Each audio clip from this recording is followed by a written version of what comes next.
Allah itu tidak mempunyai sekutu. Allah berdiri sendiri, Allah berkuasa atas hamba-hambanya. Kemudian yang terakhir adalah Allah itu satu-satunya zat yang berhak dan wajib disembah oleh umat Islam di seluruh dunia. Bagaimana anak-anak? Kandungannya sangat luar biasa.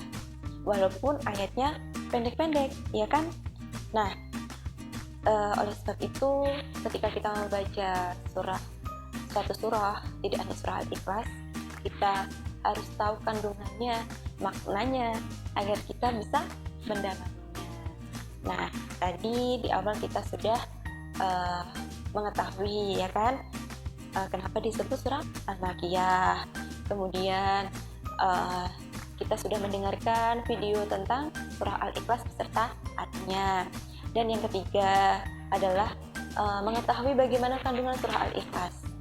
Nah, untuk tugas silahkan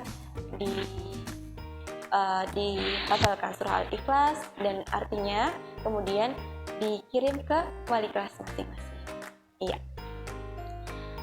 Demikian pembelajaran tentang pendidikan agama Islam hari ini. Apabila kurang jelas, mungkin dalam pembelajaran hari ini yang Ustazah Ismi sampaikan, bisa menghubungi Ustazah Ismi atau wali kelas masing-masing. Ya. Nah, sebelum mengakhiri pembelajaran hari ini, mari kita membaca Alhamdulillah bersama-sama. Alhamdulillahirabbil alamin. Ya, sampai ketemu lagi di pertemuan selanjutnya, di pembelajaran selanjutnya. Terima kasih. Wassalamualaikum warahmatullahi wabarakatuh.